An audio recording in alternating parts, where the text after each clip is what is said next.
Wesh les gens, c'est Revive.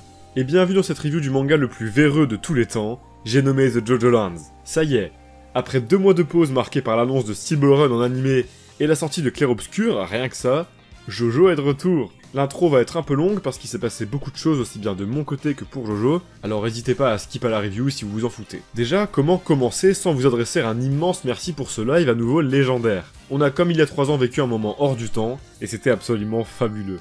Ok. Ouais. Ça va revenir en arrière. Ça va revenir en arrière. Ouais. Oh le killer d'enculé. Oh là là, c'est trop beau. J'ai pas pris le temps de faire une vidéo résumant tout ce qui s'est passé parce que c'est plus vraiment ma ligne édito, et qu'on a surtout eu pas beaucoup d'infos. Mais comptez sur moi pour vous tenir au courant d'une façon ou d'une autre, dès qu'on aura quelque chose de concret. J'ai en tout cas sacrément hâte. Je profite de cette vidéo pour annoncer que j'ai récemment sorti mon deuxième jeu sur itch.io, Super Flume. Cette fois-ci on est sur un jeu d'infiltration aux composantes de puzzle game et de platformer, je pourrais pas décrire ça autrement, dans lequel on contrôle un parasite ne pouvant se mouvoir que dans le sang, et ainsi pouvoir s'en servir pour se cacher de ses ennemis. Le lien se trouve en description. J'en suis très content, il y a quelques soucis de game feel, mais en tant que level designer je suis très content de mon taf. Et props à mes deux Rei qui ont absolument géré la partie code et DA. N'hésitez pas à tester ça et à me faire vos retours, ça vous prendra au max 20 minutes. Je suis actuellement à fond sur mon projet de fin d'année, on se dirige pour le coup vers quelque chose de très solide, et j'ai hâte de vous partager ça. Quant à YouTube, j'ai annoncé dans la zone communauté travailler sur une grosse vidéo analyse de Persona 2 Innocent Sin. J'ai de moins en moins de temps libre alors ça va prendre un petit peu de temps, mais j'aimerais la sortir cet été si tout va bien. Cette année dans tous les cas. Vous pouvez ceci dit vous attendre à quelques surprises d'ici là, j'en dis pas plus. Enfin, assez parlé de moi. Côté Jojo, Araki n'a vraiment pas chômé. Une illue représentant les 9 Jojo pour le magasin permanent The Jojo World, qui ouvrira à Shibuya cet été. Pour l'instant, seuls Jonathan et Giorno ont été révélés, ou dessinés, je sais pas. Et que dire si ce n'est qu'ils sont magnifiques. Très content de revoir un Jonathan buff, et surtout qui ressemble quand même à Jonathan, ça faisait longtemps. Une hâte incommensurable de voir l'illu complète, misère que ça fait longtemps qu'on n'a pas eu d'illu représentant tous les Jojo, et surtout, jamais avec Jodio. Notre dieu a aussi livré quelques illus diverses pour des événements à droite à gauche, mais c'est surtout sous le signe de Rohan qu'ont été placés ces 2 mois. En effet, le Jojo Magazine de cet été lui est dédié, avec une cover absolument sublime, bordel, le flow de cet enfoiré, faut vite que j'achète les 2 volumes qui me manquent et que je rattrape ça, et surtout la cover du tome 3 de Dospock Kishibe Rohan, qui contient en effet les 3 dernières histoires de Rohan. Car oui, le plus marquant, c'est la sortie d'un nouveau chapitre, Bruschetta, que je n'ai pas encore pris le temps de lire, mais que je ferai avec plaisir quand je trouverai le temps. Hâte d'avoir ce 3ème tome entre mes mains, avec une traduction de qualité j'espère. Mais bon, visiblement, on n'a plus le droit de se plaindre dès le cours, maintenant, bref. Allez, remettons le focus sur l'actu de ce mois de mai. Côté Ultra Jump, on se retrouve avec un Jojo qui en avait marre de chercher des poses originales ces derniers mois, et qui a décidé de reprendre son aura farming classique. En vrai, ça faisait longtemps, c'est ok, et je trouve la compo et les couleurs très élégantes pour le coup. Voici la cover du chapitre, mettant en avant Laem et Nimbo, dans un décor tropical similaire à la cover de l'Ultra Jump. Très cool de voir des personnages différents, et couplé au nom du chapitre, l'interrogatoire de Laem Chabang, ça promet d'enfin découvrir le destin de Meryl, qui nous fait tant stresser depuis des mois. Alors ne tergiversons pas plus, et plongeons donc dans ce chapitre plus court que d'habitude, mais pour autant pas moins passionnant.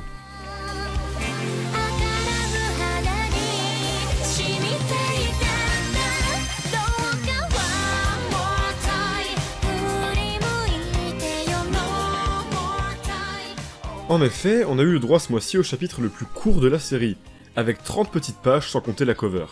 Ça s'explique aisément par tout le taf qu'avait Araki à côté et dont je viens de parler, mais j'ai même pas ressenti de perte de qualité particulière sur les dessins, c'est même bourré d'expressions faciales ultra réussies, et il nous a au global livré là un chapitre sacrément réussi, et bien tendu comme il faut. Go dans l'ordre chronologique, tranquillement. Le chapitre s'ouvre donc sur des petits plans de Honolulu qui font toujours autant plaisir, venant faire un zoom sur la boutique Iko de Meryl. Devant cette dernière, Usagi et Pako en mode Toru chapitre 102 qui... Ah oui, la Dark Détermination, direct comme ça? Ça m'a surpris de la voir être sortie aussi tôt. Mais étant donné la relation qu'entretient Pako avec Meryl, découverte la semaine dernière, ça fait carrément sens. C'est une personne d'une importance capitale pour lui, pour qui il a un respect immense. Et c'est un bonheur de le voir aussi déterminé. Ça raconte beaucoup avec très peu, j'aime beaucoup ce concept de Dark Détermination. Usagi aussi démontrera le respect qu'il éprouve envers Meryl, mais d'une façon opposée à celle de Pako, en pleurant à chaudes larmes. Ça colle totalement au personnage et sa sensibilité exacerbée. Il se confiera d'ailleurs à Pako en disant qu'il n'a jamais eu d'amis, peut-être justement à cause de la dite sensibilité, à laquelle les gens ne sont pas réceptifs, excepté bien sûr Meryl donc. Le considérant comme quelqu'un de bien, et la seule qui s'est jamais souciée de lui. Pour rappel, Usagi est le seul membre de la team pour lequel on n'a pas encore vu sa rencontre avec elle, ayant été surtout introduit comme une petite vanne à la fin du premier chapitre, d'ailleurs source de ces théories bien répandues à l'époque, dépeignant Usagi comme un traître envoyé par Meryl, une Meryl qui manipule notre équipe pour s'enrichir. Bon, on a bien compris que c'était pas ça, mais... Est-ce qu'il a été mandaté par cette dernière en dernière minute, juste pour trouver un quatrième élément, ou alors leur histoire remonte à plus longtemps? Une question que je m'étais pas posée depuis très longtemps, mais que cette simple ligne de dialogue fait ressurgir. Tout ce qu'on sait, c'est que Meryl lui a dit qu'il était quelqu'un de bien. Ses pleurs et son investissement pourraient laisser supposer qu'Usagi est très attaché à Meryl et lui doit beaucoup, mais à la fois on le sait, Usagi s'attache très vite aux gens. Il pourrait la respecter et s'investir autant, quand bien même sa rencontre avec elle remonte à quelques semaines tout au plus, lui étant reconnaissant pour l'opportunité et l'aventure qu'il vit actuellement avec le crew, et uniquement ça. Cette simple explication me suffirait et collerait beaucoup au personnage d'Usagi. Mais curieux tout de même de découvrir sa backstory à l'occasion, encore une fois seule manquante du groupe. Enfin, au-delà de ces deux réactions opposées, démontrant tout de même à quel point les deux hommes tiennent à Meryl, c'est surtout le développement de leur relation qui est venu me prendre par surprise. En effet, Pako viendra dire à Usagi que leur relation est uniquement motivée par l'argent, alors si ça l'affecte trop, il peut partir. On a affaire là à une nouvelle petite subtilité d'écriture, jouant sur les attentes, qu'Araki adore utiliser dans The Jojo Lands, car si on pourrait initialement penser que Pako dit ça pour le remotiver de manière froide, en accord avec sa dark détermination, en réalité, il cherche juste à protéger Usagi. S'il lui dit qu'ils sont uniquement liés par l'argent, et je pense pas que Pako le pense vraiment, c'est pour pas qu'Usagi s'en veuille de partir s'il a trop peur. Et il aurait raison de partir, car pour rappel, les gardes du chapitre précédent leur ont annoncé que Meryl était partie avec des flics. Et évidemment, voir des flics, surtout dans une telle situation, signifierait s'attirer des ennuis pour Usagi, qui pourrait même lui causer des problèmes à long terme. Qui plus est, il lui promet de s'arranger pour qu'il obtienne une part du gâteau, même s'il décidait d'abandonner. Mon dieu, excusez-moi, mais quel homme! Bordel, quelle démonstration d'humanité, de gentillesse et d'intelligence émotionnelle profonde de la part de Pako ici. C'est vraiment quelqu'un de profondément bon, qui, même s'il vit sa vie du côté sombre, est humain et a de vraies valeurs. Les pleurs et la sensibilité d'Usagi l'atteignent. Il a développé une vraie relation avec lui au cours de ces événements. Et là où c'est encore plus cool, et qu'Araki prouve encore une fois que son écriture atteint des sommets dans cette partie, c'est que la discussion va se terminer avec un désamorçage humoristique, comme on en a tant l'habitude dans The Jojo Lands. En effet, Usagi dira qu'il ne souhaite pas abandonner. S'il pleure, c'est car il pensait aux potentielles horreurs que Meryl a subies, mais il veut quand même se dépêcher. Pas se dépêcher pour la sauver, non, enfin, dans les faits si, mais là, il parle bien de se dépêcher pour recoller les doigts retrouvés coupés par terre, qu'il a précieusement placés dans un verre à glaçons. Il reprend instantanément ses esprits et conclut sur un « Ces chiens, je vais les buter !» Misère que c'est drôle, sérieusement. J'aime tellement cette façon légère de conclure un dialogue très puissant, qui raconte d'ailleurs bien plus que ce qu'on pourrait croire à première vue. On retrouve en plus toujours ces multiples interprétations que j'adore dans cette partie. Est-ce qu'Usagi était en effet bien déter depuis le début malgré ses larmes, ou Pako a vraiment joué un rôle dans le fait de le remonter, et Usagi démorce juste ça en disant qu'il n'a jamais eu l'intention d'abandonner? Je pencherais plus là-dessus perso, mais c'est même pas l'important. Je trouve ça juste trop bien qu'on se pose la question en fait.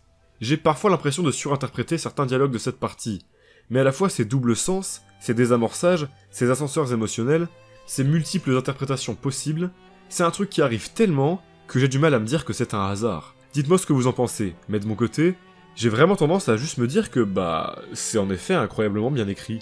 Quoi qu'il en soit, quelle intro. Alors que les deux hommes s'apprêtent à ouvrir la porte, habile transition lunettes pour qu'on retrouve la M. Occasion de découvrir ce qu'il se passe à l'intérieur, en gardant toujours en tête que nos deux compères peuvent débarquer à tout moment si ça tourne au vinaigre. J'aime. La M et Ningbo détiennent donc bien Meryl. Adieu mes fantasmes des précédentes reviews, la femme est bel et bien juste dans la merde. Je tiens juste à dire que la sécurité de Meryl est sacrément conne. Sérieux, à quel moment ces bougs ont la dégaine de flic? Oui, je sais qu'une des deux l'est vraiment, mais... merde, regardez-la. La première réplique de la M consistera en un petit compliment de la boutique, défendant qu'en ouvrant sur la rue principale de Waikiki, n'importe quelle boutique peut faire un carton. C'est vrai, Infinite Wells le prouve, et j'aime toujours autant ces petites références à la culture hawaïenne, qui plus est placée dans un tel contexte de tension. Le désamorçage, tout ça. Alors qu'on sent toute la tension de la scène avec Meryl qui, pleine de haine, saigne et souffre, avec les deux agresseurs qui quadrillent la zone dynamiquement, il se rapproche d'une porte verrouillée par un digicode, dont Ningbo fera éclater la poignée avec son stand. Un stand qui apparaît d'ailleurs pour la première fois, au sourire goofy et aux deux boules sur les joues. C'est peut-être la période de matrixage qui fait ça, mais ses proportions me font penser à Esquier, et j'aime bien penser à Esquier. Son pouvoir ressemble à un espèce d'ozone baby localisé, comme s'il pouvait créer des poches de gaz ou d'air, aussi bien sur des objets que des corps humains, pour les faire flotter et exploser. Une utilisation classique mais ingénieuse ici, qui me fait ceci dit me poser des questions sur l'intro du stand. Pour rappel, dans le chapitre 22, on voyait le clavier de Meryl gonfler, puis sa main semblait comme entraînée par le mouvement et gonfler à son tour. Ici en gros, ça donnait l'impression que faire gonfler le clavier faisait ensuite gonfler la main, de cause à effet. Comme si tous les corps humains étant récemment entrés en contact avec l'objet que décide de faire gonfler Ningbo, étaient ensuite affectés également, en tout cas pour la partie ayant effectué le contact. L'utilisation de ce chapitre ne dément en soi pas ça, la poignée n'ayant été récemment touchée par personne, mais ça me fait tout de même poser la question de si Araki n'aurait pas simplifié son stand pour en faire juste un mini Ozone Baby. Il y a aussi moyen que ce soit juste un effet de style où Ningbo a fait gonfler et le clavier et la main de Meryl juste pour flex, sans qu'il y ait de lien, et que ça nous mette sur la fausse piste de l'utilisation du stand, exactement à la manière de Kakyoin qui fait des ratures sur son tableau au début de Stardust. La réponse le mois prochain sans aucun doute, restons curieux et vigilants. Quoi qu'il en soit, derrière cette porte se trouve le bureau de Meryl. Jusqu'au cas où vous seriez paumé comme moi à ce moment-là, ouais des fois je suis pas le gestral le mieux brossé du village, Meryl a deux bureaux. Un en tant que directrice, à l'école, qu'on a vu dans le chapitre précédent avec les livres en fond. Et un autre à Iko Iko, sa boutique de vêtements, avec les robes et les tenues en fond. Et là, elle s'est fait escorter de l'école à son bureau, pour que les agresseurs enquêtent là-bas afin de retrouver Paco. Voilà. Arrivée au bureau, avec une belle double planche, la M va montrer un enregistrement de l'interrogatoire effectué à l'école juste avant d'arriver ici. Ingénieuse manière d'enfin révéler ce qui s'est passé depuis le chapitre 22, justifiant un flashback scénaristiquement avec cette astuce de la vidéo. La M fait ça pour rappeler à Meryl ce qu'il va se passer si elle ment, en gros, un immense moyen de pression donc. Alors, que s'est-il donc passé? Eh bien, un interrogatoire orchestré par la M et son stand, qui va harceler de questions Meryl et réagir en conséquence. Pour rappel, son stand permet de détecter les personnes qui stressent, avec ces petits vers dégueulasses, les nématodes. La dernière fois, il formait une carte révélant la position des personnes stressées aux alentours. Mais quand, en l'occurrence, la personne est juste en face d'elle, eh ben il se regroupe en une flèche la pointant directement. C'est dégueulasse, mais stylé et ingénieux à la fois. Sincèrement, ce stand me plaît beaucoup. L'interrogatoire est en tout cas parfaitement ficelé, fruit d'une collaboration intelligente entre les deux stands. Si le stand de la M détecte un mensonge, le stand de Ningbo fait détonner une bulle pour torturer Meryl. Torturer avec la perte des doigts sous couvert de volonté d'entendre la vérité, c'est tellement un classique de la fiction, et surtout du genre de film dont est inspiré ce Jojo Lands, c'est trop cool de voir ça être retranscrit avec des stands. Voilà donc. Meryl a perdu ses doigts en stressant devant l'AM, suite à sa question lui demandant si elle donne des directives au groupe de Paco. Et selon l'AM, stress égale chose à cacher, égale mensonge. Nouvelle transition habile avec un « fin de la vidéo » pour revenir au présent. Lorsque l'AM demande à Meryl où se trouve Paco, les vers disparaissent purement et simplement, signe que Meryl ne sait rien. J'avoue que j'ai un tout petit peu de mal avec cette facette du stand, dans le sens où, Meryl, on le voit sur la même planche, elle est en stress constant, avec la sueur qui coule et tout. Alors si elle stresse, les vers devraient être là. Soit on accepte tacitement que, par volonté de fluidifier le récit, les vers détectent les mensonges, et pas vraiment le stress, soit on considère juste qu'Araki aurait pu dépeindre la réaction de Meryl de manière plus claire, genre avec un regard froid et tranquille, sans aucune goutte de sueur, pour qu'on comprenne qu'elle ne stresse pas et ne ment pas. Mais étant donné le stress induit de base par la situation, totalement légitime pour Meryl, je vais plutôt accepter la première option et c'est pas un drame. On enchaîne avec un move ultra intelligent de la M, qui va demander à Ningbo ce qu'il y a derrière le panneau avec les photos de tenue. Il a beau dire qu'il n'y a rien, elle va décider de parier sur le fait qu'une pièce secrète soit cachée ici. Je pense qu'elle n'en a aucune foutue idée, mais qu'elle ne perd rien à tenter ce genre de truc, parce que ça peut tomber juste et être instantanément révélé avec son stand si Meryl stresse. Elle va ainsi mettre les bouchées doubles et directement demander combien de gens sont cachés dedans, plutôt que de demander où la pièce se trouve. C'est fort! Ça montre une assurance et une ascendance psychologique totale qui me fait beaucoup apprécier le personnage. Ça permet aussi une mise en scène pleine de tension, demandant d'abord 1, puis 2 en levant les deux doigts, puis ses lunettes qui s'activent avec une case parfaitement placée, confirmant donc le 2. Misère qu'elle stresse, c'est brillant. Elle va ensuite faire un tour de la salle en pointant avec son doigt, jusqu'à ce que Meryl approuve intérieurement et que la flèche de verre réapparaisse. Putain mais merde, c'est exceptionnel. Meryl peut littéralement rien faire, son pouvoir est absolument terrifiant. C'est ce que j'appelle un stand absolument réussi. Un pouvoir clair, extrêmement puissant, et à la dépiction visuelle ultra évocatrice, permettant des élans de mise en scène forts, bien joué Araki. Mais...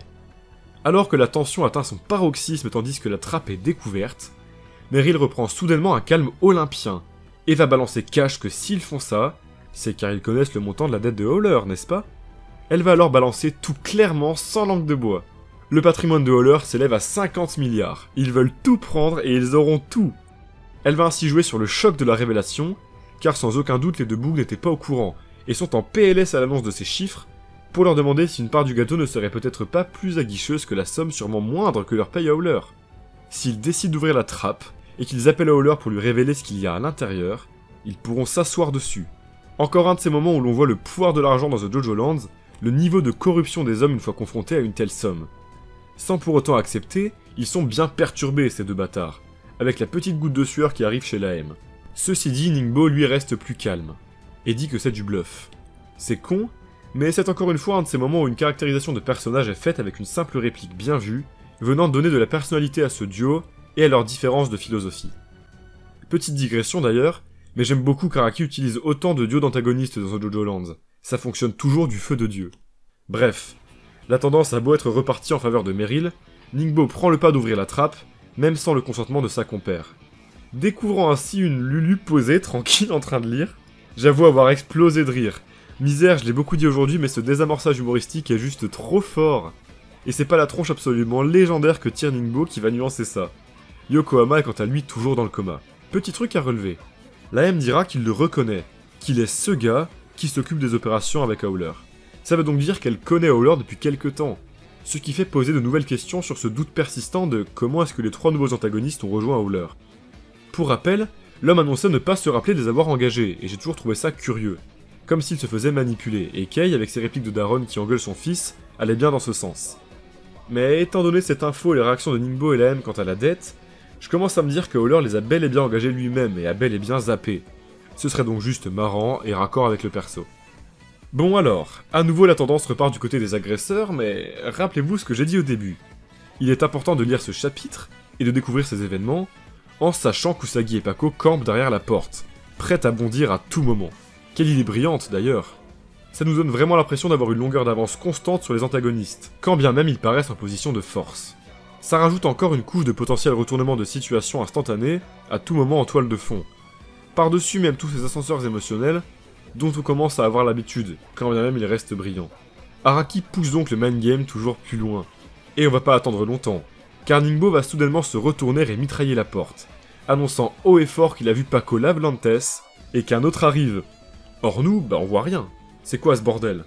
Pako est déjà au-dessus de Ningbo, s'étant projeté et accroché sur le plafond à l'aide de ses muscles pardi. Ningbo a donc dû le voir l'espace d'un seul instant, avant qu'il fasse comme une téléportation instantanée à ses yeux. Et ça, on comprend directement en voyant la planche finale d'une intensité remarquable. Misère que ces retournements de Pako font toujours autant d'effets même après 2 ans. 2 ans, merde, il y a des choses qu'il vaut mieux pas relever. Misère, quelle fin. Cet ultime retournement de situation est d'une intensité remarquable, alors même qu'on s'y attendait. Le tout, c'était de savoir quand.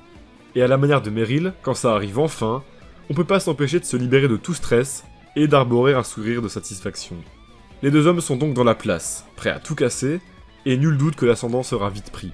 Le stand de l'AM est tout sauf offensif, alors je m'attends à un nouveau gros duel bien violent entre Pako et son opposant, à la manière de la première confrontation avec Charming Man. Et voilà, misère quel chapitre intense et si frais. C'est bien la première fois qu'on voit pas Jojo apparaître une seule fois, mais c'est pas grave du tout, étant donné à quel point ça a permis à ces personnages de briller. La discussion de départ entre Pako et Usagi était fantastique, démontrant une fois de plus la finesse qu'arbore l'écriture d'Araki dans cette partie.